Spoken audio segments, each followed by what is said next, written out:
Good morning, everyone. Yep, here we go. 10 o'clock Eastern. Look at the markets now. All green. I mean, talk about volatility. We have the Dow up 200, the Nasdaq's up 260. Not too long ago, they were all down. What a change.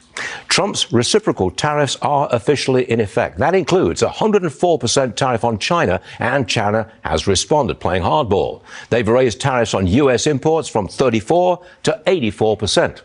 Then we have the European Union. It says it will impose its first countermeasures against U.S. tariffs. That'll come on April the 15th. However, they also said those countermeasures, they can be suspended at any time should the U.S. agree to a fair and balanced negotiated outcome.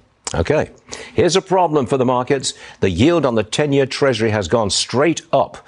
It's now 4.36%. The price of oil has gone straight down. It's now at $57 a barrel. Bitcoin, it's down, but not that much. Well, actually, it's up a fraction. 78,000. That's the quote right now. Anthony Pompliano with us this morning. This is all about China, Anthony. And my opinion is this.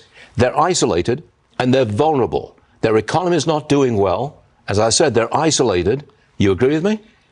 America's the king. And there's a rule in life, which is if you come at the king, you best not miss. And I think that's exactly what China's going to try to do here. Is they're not going to fold easily, but I think that they're going to try to resist this. And America, they have a much better hand to play with. And so I do think that there's going to be immense pressure on China to figure out some sort of trade deal. And the United States is talking about a lot of countries that they're going to do these trade deals with, which is going to take pieces off the board for China to play with. And so what I really find interesting is people in the United States, we underestimate China's ability to manufacture, be high technology, et cetera. But they've done it in a very unfair way. And they've stolen a lot of IP from America, and they've caused a lot of problems for American companies. But also the American people underestimate America's ability to build products. And so what I think we're going to see here is we have a trade war on our hands, but also we're about to see a manufacturing war. And it's going to be the Chinese versus the Americans. And I would never bet against American entrepreneurs. I want to get to Bitcoin.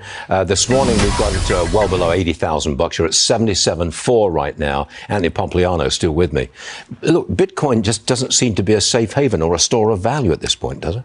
Well, I think that Bitcoin has actually performed better than most of the Mag 7 or other kind of risk-on assets. So that's kind of on a relative performance basis. But more importantly is in moments of fear or uncertainty, correlations of asset prices, they go towards one. We can go back to COVID or the global financial crisis. Investors get nervous. So what do? They look what's liquid in their portfolio. They start selling it and they want dollars. That's true of every single kind of market downturn or moment of uncertainty. What really we need to pay attention to here is as these asset prices go down, when it bottoms, which it will bottom, it's not going to go down forever, and we see a recovery, which I think will be a V-shaped recovery, and we'll hit new all-time highs in stocks and Bitcoin before the end of the year. Who leads the pack?